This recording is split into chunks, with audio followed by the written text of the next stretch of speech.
аймак, айыл чарба, билим берүү, ишкерлик, инновациялык долбоорлор, өлкөнүн жана инсандын өнүгүүсү, жамааттык медианын эл собол программасында ар шаршемби 13:00 жана жума 12:00. Бизге Facebook, YouTube'дагы жамааттык медиа баракчалары аркылуу кошулуңуз. Ошондой эле аймактардагы жамааттык медиа радиолорунан угуңуз.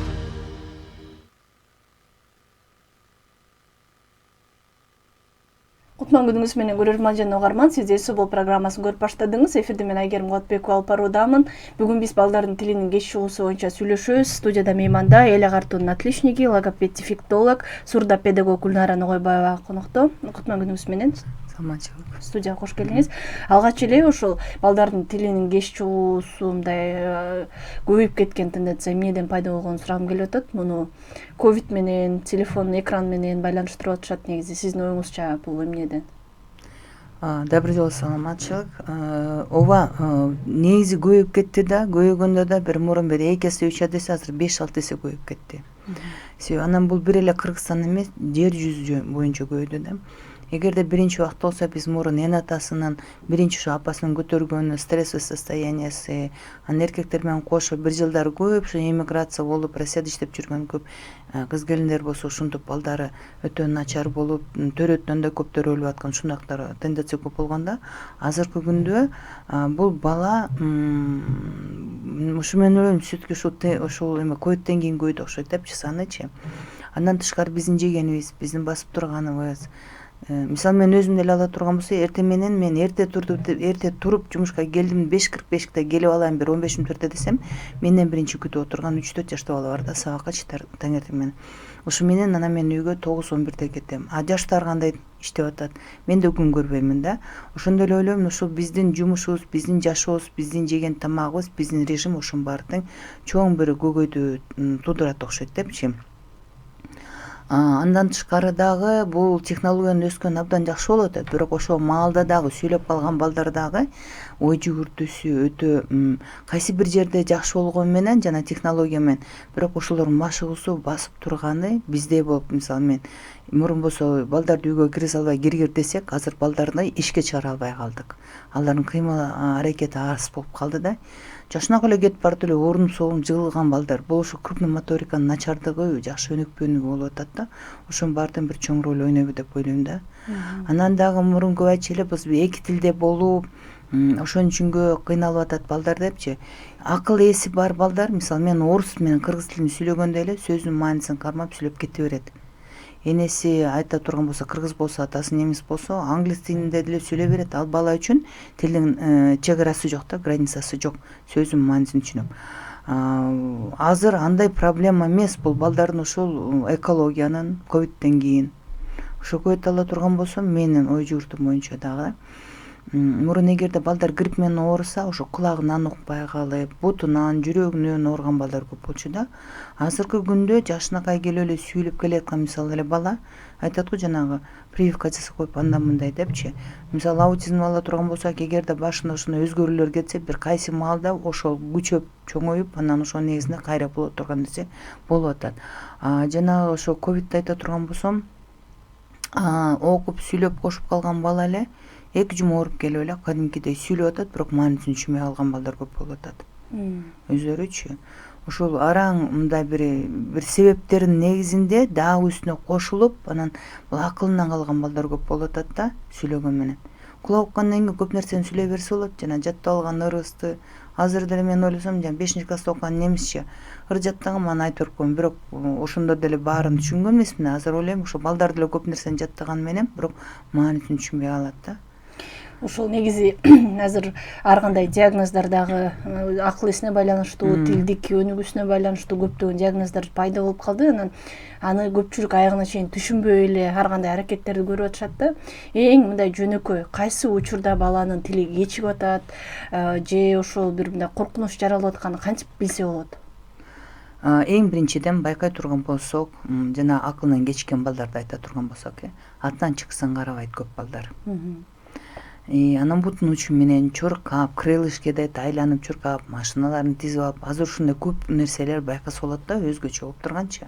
Анан көп эле аталар айтат, анан ошентип жүрүп, анан берип калам тигинтип, тайкеси мынтип деп, болсо жана сүйлөгөндө, сүйлөөгө аракет кылганда да шлейки агып, деле оозун ачып, деле түшүп калган ар кандай нерселер бар да. Анан көп балдарды ошол маалда эметет. Ошондо кимге кайрылыш керек? Биринчиден ошо эгерде жаныңарда дефектолог болсо, больницаңарда, поликлиникада дефектологко кайрылсаңар болот, невропатологко кайрылсаңар болот, психиатрга кайрылсаңар болот, логопедтерге кайрылсаңар болот. Балдар эки эле себептүү сүйлөбөйт негизи. Акылынан калып сүйлөбөйт жана кулак укпай сүйлөбөйт. Ошон үчүн сурдологко кайрылса болот. Сурдолог жок, бул кулак угат экен, бул акылынан кечип атат деп берсе, анда невропатолог карап берет дагы. Жок, андай специалисттер жаныңар жок болсо, ошо айтып атпаймынбы, ошо дефектолог карап туруп, ошо кайсы специалистке барышты ошолорду. Эң биринчи признактарды ошол болот да. Бирок биринчи баласы менен, экинчи баласы менен биздин эми центрге бир үй бүлөдөн 2-3 келген балдар бар. Алар жана айранды да үйлөп четкендей болуп, алар 9-11 айында эле байкап калат. Чакырсаң карабайт, оюнчукту деле калтыратсаң карабайт. Ошондой көп нерселерден кечип калган балдар болот да. Булардын нормасын ала турган болсок, акыл эси бар, качан сүйлөйт, акыл эси бар балдарды. Биринчи крупный моторикасы, отуруп турган өз убагында болот, башын көтөрүп отурганы болуп. Анан мелкий бир оюнчук кармап, чакырсаң карап, түшүнүп калат. 4 менен 6 айлык балдар болсо, мисалы байкап, көрүп, күлүп, сөздүн маанисин түшүнбөсө да но деп үнүңдүп чакырсаң түшүнөт да. Анан эмоциясы болуп калат. 6 менен 8 айлык балдар уже түшүнүп билип калат да. Анан акылына жетип биз колдонгон фонетиканы колдоно баштайт. Мисалы аф, ням, кис, мя деп 9-11 айлык балдар ушуларды сүйлөп калат. Анан 1 жаш 3 айында уже басып туруп түшүнүп калгандан тамак жейсиңби десем ням, атаң кандай десе папа бум деп калат мисалы. 1,5 жашта бала 1 муундан турган сөздөр тур, бас, ич, берди чулдурап калат. 1 жаш 8, 1 жаш 6 айында көзүнө көргөн мисалы татырап, матыра, утура деп түшүнөсүз баланын айтып атканда, бир көзүнө көргөн нерсени түшүнүп, ошону талап кылып сурап калган кези болот. Сөймөй менен көргөзүп калат 1 жаштагы бала. Андан кийин 1 жаш 7, 8, 2 жашка чейин балдар кошмок сөздөрдү айтууга аракет кылат.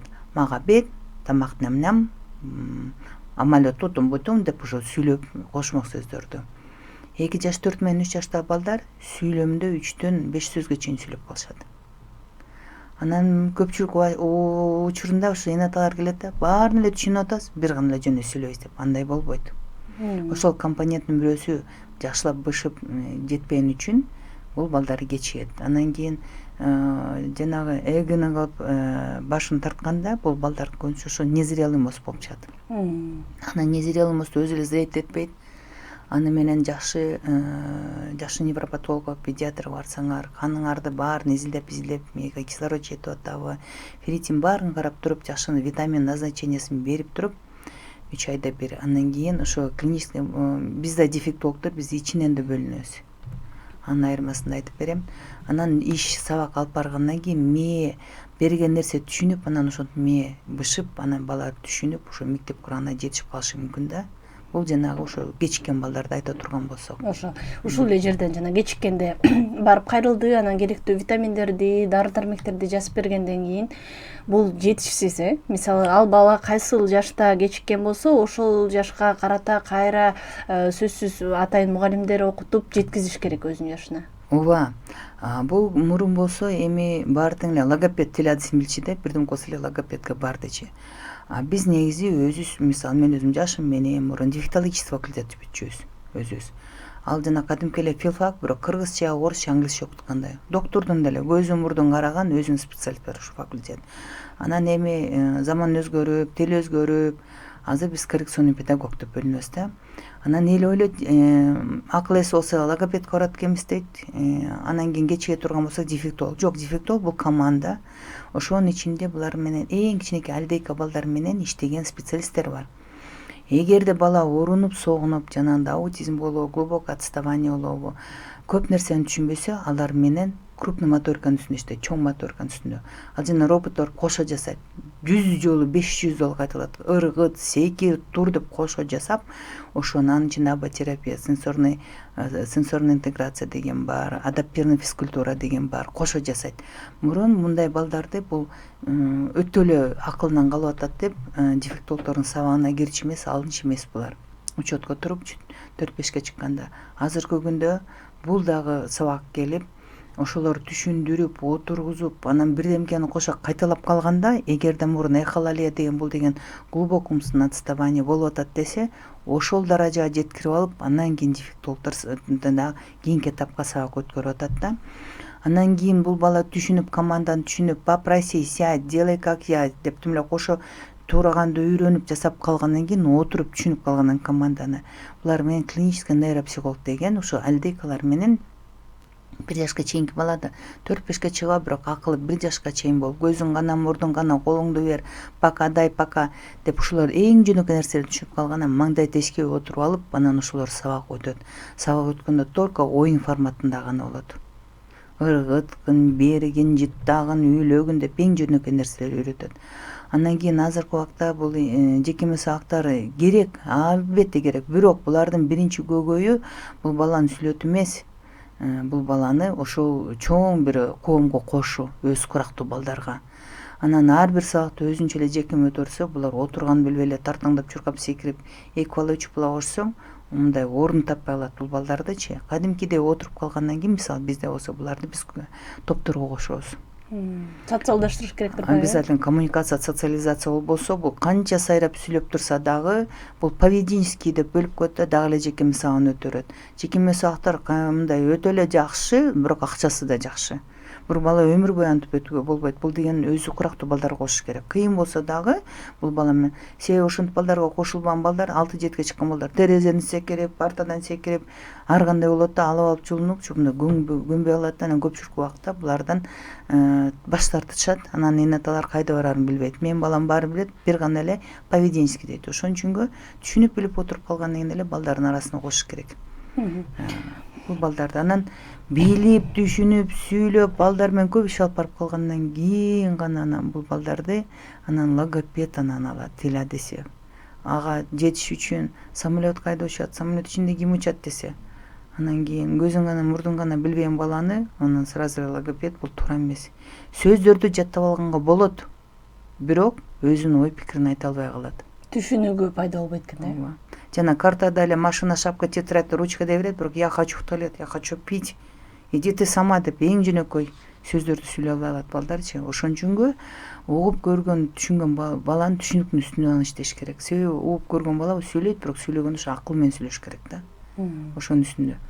Анан билесиз деп эле тиги сөздөрдүн баарын чогултуп алып, анан кийин ичип жегенин айта албаса, бул болбойт. Ушул көп ата энелер мындай убакытты өткөзүп ийгенин дагы айтып келесиздер го, кечип кайрылды депчи. Аларды мындай адаштырган бир ой, кээ бир адистер азыр балдардын баары кеч сүйлөп атканын айтып, тегерегиндеги балдар дагы сиз айткандай нормада эмес өнүгүп аткан болсо, ошолорго карата алданып жүрө бериши мүмкүн да аларчы.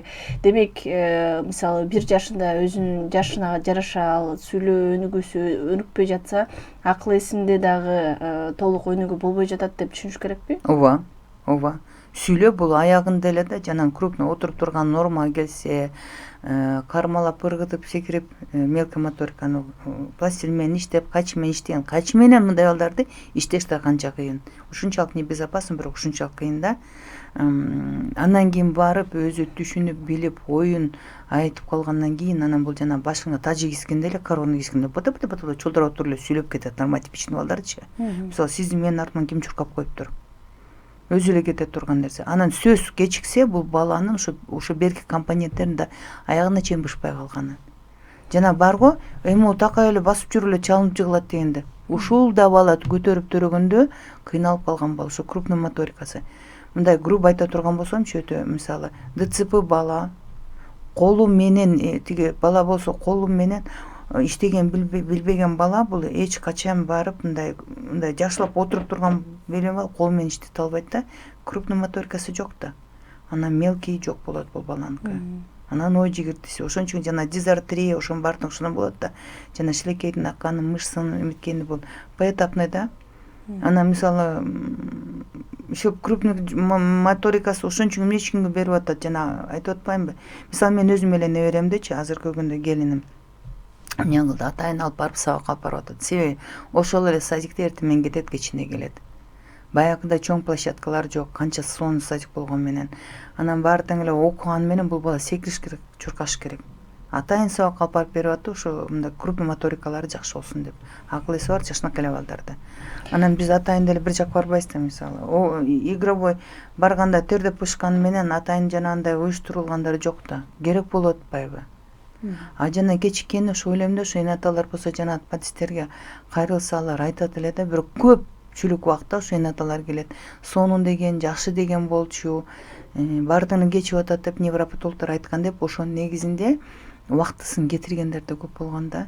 Негизи жакшы эми лечениясы буларда эмне, нормасын карайт, ошо жана кандын басым, канды карайт, гемоглобин, железо баарын карап туруп эле ошолорго ылайыкташтырып, анан витамин берип эле өзүнө келген баланын эси кадимкидей жакшы лечение болсо 2-3 жумадан бала оңоло баштайт да.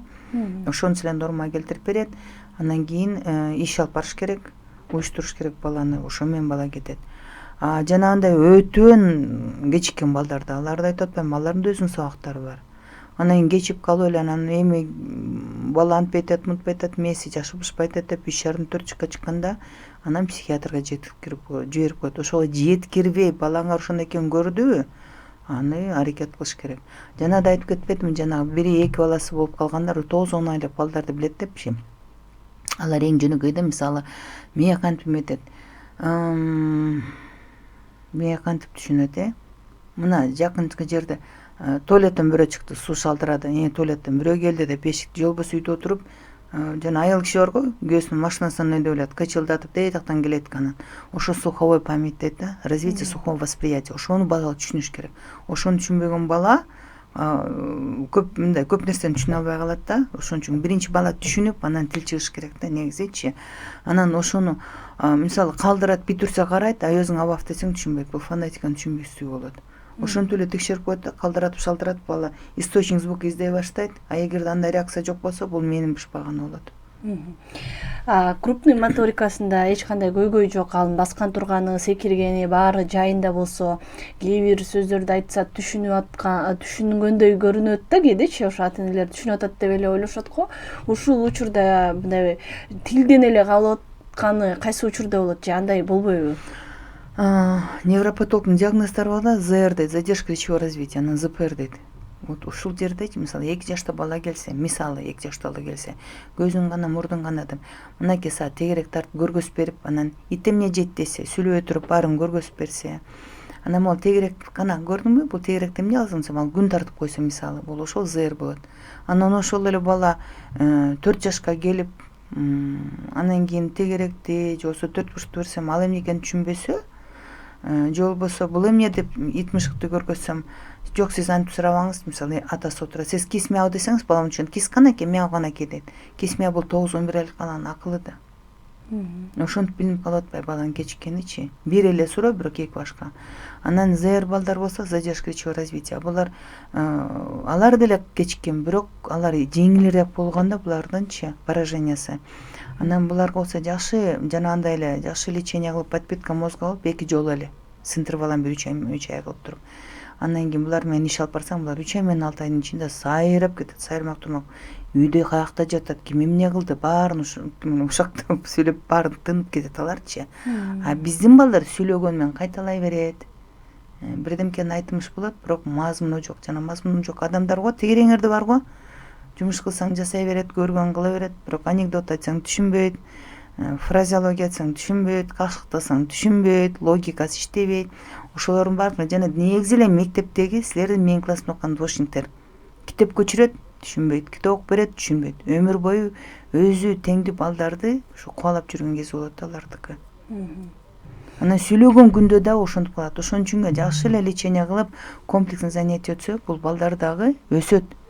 Анан ушуну атасы ушундай эле, анан балам ушундай эле, анан кызым тигиндей эле дебей. Эми ушул мындай жана айрым үндөрдү туура эмес айткандарга токтолуп тыбыштарды.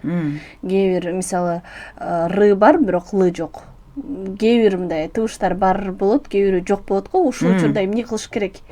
Бул болсо, эгерде бул акылы өскөн жашынакай болсо, болгону эле тыбыштары жок балдар, муну дислалия дейт да. 5-6 жашка чыкса деле. Негизи аны 4 мурун болсо эми 5 жаштайт, а 4 жаштан баштап деле кое берсен.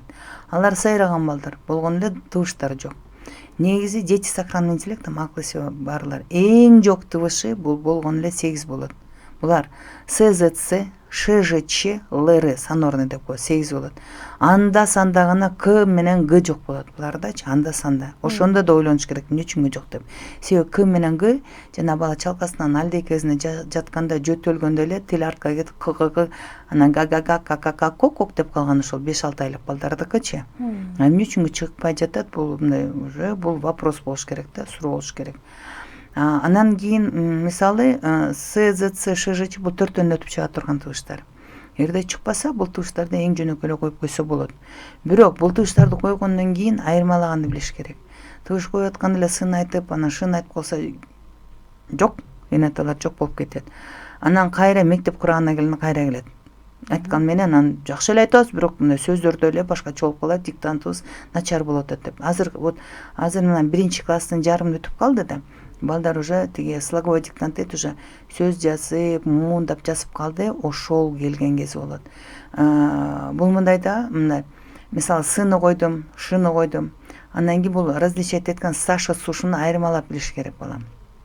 Анан эжекеси айтат, бала кайра өзүнө кайталайт, өзү кандай айтса ошондой жазып алат да. Анан бир эле тыбыш жок болсо эмес, бул тыбыш болсо кийин эгерде аябай чейин коюлбай калса, айырмасын билбей калса, ал болсо ошентип диктанттан көрүнөт. Анан кийин үнүн чыгарып жашынакай көркөм оку дегенде жакшылап эметпесе, ар ким муну кайра оку, түз оку, туура оку деп оңдоп атып, акыл эси бала мындай акыл эсине келген балада кагып силкип катуураак сүйлөсө, булар стресс болуп, көп убакта билбейм, баары эле анан кекечтенип калды балам болуп калат. Көп убакта кекечтенип калат. Стресс алган балдар ушинтип калат да. Ошон үчүн аны болсо эми клинический диагноз булардыкы дислалия дейт, жана тыбыштардын жок болгону. Анан дисграфия дейт, жана жазганына, алда жазганына айтып атпайм, эжекеси кандай айтат, бирок өзү кандай укса ошону жазып коет. Анан жана дислексия дейт, ал дагы ошо китебинен, окуган китебинен чыгат. Анан бала стресс алып отуп, тескери жазып койгондор болот, БП менен, ВФ менен, айырмасын акустический укпай калган, мындай айырмасын билбейт, үнсүздөрдүн ошо каткалаң жумшак болгону. Андан кийин булардын акустический жана антип алмаштырып койгон болот, зеркальный болот, анын да түрү көп да. Бул акыл эси жашынакай балдарды ушу мектепке чейин колдон келсе, тыбыштарды коюп оңдоп коюш керек. Себеби мектепке барганда бул балдар кыйналат. Азыркы убакта ошондой менде бир 18 бала бар ушундай. Мектепте окушат, ошол кошумча келип ошентип оңдоп кеткен. Бирок ушу мектепке жеткирбей эле ушунун баарын бүтүрүп коюш керек болчу да. Логопедке барып жүрүп эле анан аягына чейин жетпей калган балдар сүйлөп кетсе сүйүнүп. Ошол эле Л менен Рны кое турган болсок, булардын коюло турган жери бир да, сонорный Л менен Рны. Болгону эле Рнын деми күчтүү болот депчи. Анан кийин күчтүү болуп, анан Лсы жакшылап коюлбай калса, Лнын ордуна Рны айтып кетишет. Анан бул коюла турган нерсе. Бирок мындай оңой жакшы көрүнгөн менен, мындай деп койсо кийин коет деген менен. Менин мисалы практикамда көп эле стресс алгандар бар да. Муну мындай автоматташтыруу аларга оорураак болуп калат да, көнүп калган боюнча. Чоңураак айтсамчы, мисалы бир орус кыз келчи да, 13-чү мектептен келгенчи, мен орус кызмын дейт. Мен эми дейт, привет десем да Ры бар. Здрасте десем да Ры бар. Анан мен орус болуп жүрүп, анын баарына саламатсызбы, салам деп айтам дейт. Кандай комплекс. Же болбосо Мединский өзү Баткенден келип конкурстан бюджетке өткөн кыз бир келген, стресс болуп психик диспансерге чейин жатышыптыр, заикаться этипчи. Себеби мен болду, кыйын, мыкты кыз экен да, анан мугалими айтыптыр ушу бир курстун, сен барып тилиңди оңдотуп алчы дептир. Ошол жерден стресс болуп, анан заикация этип, кекечтенип ушинтип калыптыр да. А болгону эле ошол тыбышты коюп коюш керек болчу. Турмуш курайын десем, ал да айтпайт экен, мен да айтпайт экен, ошондон уялдым дейт. Сабак берип жүргөн мугалимдер бар. Мен мисалы айтат элем дейт, бирок ошол сөздү оңдоп тапкыча канча убактым өтөт дейт. А бул кандай стресс, кандай сонун жумуштарга кирет элем деп оюмда болчу дейт. Атайын окуусун бүткөм дейт. Бирок ошондон уялып ишимди алып бара алган жок дейм. Ошон үчүн бул эң жөнөкөй нерсе, коюп туруп эле ошону жакшылап бышырып автоматизация дейт анычы, анан айырмасын берип койсо балдар түшүнөт да, аны кыл муну кыл десе кете берет. А жана өзгөчө балдар болсо, бул биринчи очередь айтып атпаймынбы, бул түшүнүк, сөз байлыгын көбөйтүү, анан барып баягында бул табыштарды оңдойбуз. Бирок бир табыштарды туура эмес айтса, бирдем болсо, булар үчүн бул кечиримдүү, себеби биз буларды чоң балдардын арасына кошуп түшүнүп, балдар менен жетип алсын дейбиз, аны жасап кете берсек болот да. Аны ушундай балдардын арасына кошуу үчүн, өзүнүн акылын дагы бышырыш үчүн. А жанагындай сайрап сүйлөгөн балдарга көргөзүп койсоң эле 1-2 сабакта кете берет бул балдарга. Ошо кекечтин себеби бир гана стрессби же башка бир генетикалык? Нет, генетически бул бир 0,00 бирдемке эле 1% болбосо, бул негизи жанагы, мисалы жолу жумшак өскөн бала катуураак воспитатель сүйлөп койсо деле. Мисалы ар бирине стресстин деңгээли ар кандай экен, ооба. Мурун мен мисалы өзүм студент болуп окуп бүтүп атканда биз үйрөтчү бул жана мусулмандарда отургузганда балдар көп ушундай деп, эркек балдар көп болчу да. Азыркы күндө болсо жана ошол эле техниканын өсүшү негизинде телефондон кандай балекеттердин баары секирип чыгып атат, көргөзүп. Анан балдар түнү менен көрүп алып көрөт да, анын эмне болгонун ар кандай болуп атпайбы балдардыкычы. Ошо технологиянын өскөндө жакшы, бирок балдарга минусу да болуп атпайбы. Балдар эмес, биз коркуп атабыз го. Анан эркек балдар көп болот да, мындайчы, эркек балдар болсо көп нерсени айтпайт, кыздар ыйлап, бөлүшүп, деп бирдем кылсак болот. Подростковый возрастка чейин оңдоп түзөп кетсе жакшы, болбой калса мындай ошону калыпка келтириш өтө чоң болуп калат да, мындай иш болуп калат. Не всегда бул келет ордуна. Ушул ар кечигүү диагноздар менен болуп аткандагы негизи ата-энелерде эң негизги кайсы процессте же кандай каталарды көбүрөөк кетирип атышат? Биз ойлогонбуз дейт да, жанагы кечиккен акыл, кечиккен бала. Кечөөнө эле келди. Чоң апа сап келиптир. Берки неберем деле ушунткен, тиги неберем деле ушунткен, бул неберем деле ушунткен, анан сүйлөп кеткен дейт. Сүйлөгөн менен айтып атпаймынбы, сонун мектептен дейт, көчүрүп жазып окуса сонудур, бирок жана мазмуну жок кечиккен балдар болот да, алар делечи. Эми 6-га чыгат деген бала, мен тамак атам, эртең барам деп чулдуруп атат. А бул качан түшүнүп, качан мектепке барат да, ошол болуп атпайбы? Алданып калганы. Кеч. Ушинтип анан тайкеси, анан байкеси деп алданганы. Көрүп атасыңарбы? Эми тоонун түйүнөн тиги үңкүрдөн келишпейт, азыр деген шаар, азыр деген тиги транспорт деген жакшы жүрөт. Келип консультация алып койгула. Ошол эле болгону. Андан кийин жанагы эң жөнөкөй балдарын айтып атпаймынбы, тыбышты. Ой, ушинтип жүрүп эле сүйлөп кеткенбиз деп. Анан аны мындай гадать этпей, болобу, болбойбу дегенби дебей эле.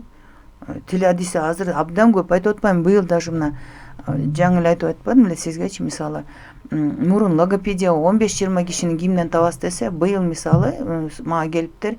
Ооба, биз окуп атабыз, бизге бирок тажрыйба жетпей атат, ушундай балдар менен иштегенге де келиптир. Анан келип ушу группа болуп үйрөтүңүз деп. Анан быйыл канча киши тапшырды десем, это переквалификация экинчи билимге 287 киши тапшырыптыр. Дагы кайра окугандардын ичинде тапшыра турган болсо, мисалы окууга 78 киши тапшырыптыр. Канча специалисттер көп болуп атат азыр. Баарына жумуш жетип атат. Буларгачы специалисттер деген бар, тажрыйбасы менен бар. Ошолорду таап, ошолорду оңдоп, анан деп ойлодук деп жана 90-80деги кишилерде болуп эле, барып эле сурап, билип, оңдолуп, жана витамин деле эметип нормага келсе баланын эс тутуусу жакшы болот, кадимкидей жашынып болуп калат. Ошол эле ала турган массажды алып койсо, жана дизартрия, ДЦП балдарга эмне жардам берет? Биринчи ошолорго логопедический массаж жасалат. Ошону деле алып койсо болот өз убагындачы. Анан жанагы сегирип жыгылып аварийный дейбиз, ошондой эле, ошолор деле жанагындай крупный моторика барып койсо жакшы да негизичи өз убагында. Анан азыр поликлиникаларда да көп специалисттер болуп атат. Жана спецполиклиника деген бар. Вот ушуну айта кетейинчи силерге. Көпчүлүк эле ойлойт, баардыгы эле кымбат, баардыгы эле акча турат, кайда барсаң деле акча деп. Жок. Азыркы күндө өкмөт тарабы аркылуу көптөгөн центрлер ачылды. Мурун ненаталар чуркап ача турган болсо, азыр өкмөт тарап жагынан көп нерсе ачылып атат. Мисалы спецполиклиника, детский спецполиклиника бар, жана жаңы Новотель деген бар го, проспект Манаса 12/1-де сонун логопедтер бар. Сонун специалисттер бар. Мен ушулар менен бир пересекация эттим өз убагында. Абдан жакшы педиатрлар бар, абдан жакшы невропатолог, психологдор бар, логопедтер бар. Бесплатный. то есть акы төлөбөй эле консультацияга кирип ошолордун сабын алса болот. Көптөгөн реабилитационный центрлер ачып атат. Анан кийин государственный сонун садиктер бар. Мурун алар жетпесе, логопедический, дефектологический азыр ачылып атат, алар бар.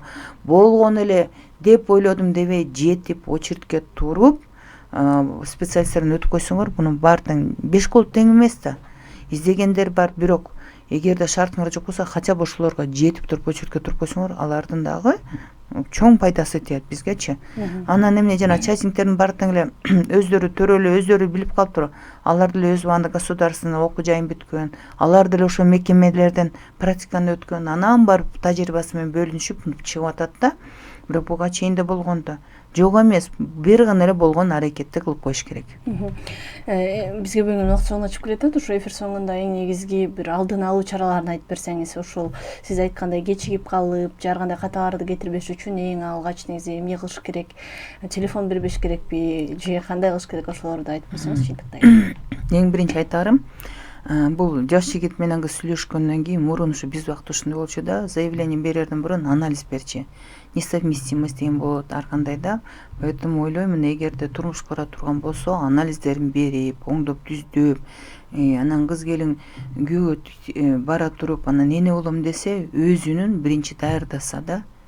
Инфекция менен көп болот, билбей, ошо гемоглобин низкий көп болот, давлениясы болот, ошо бала кислород жетпей калган көп болот да.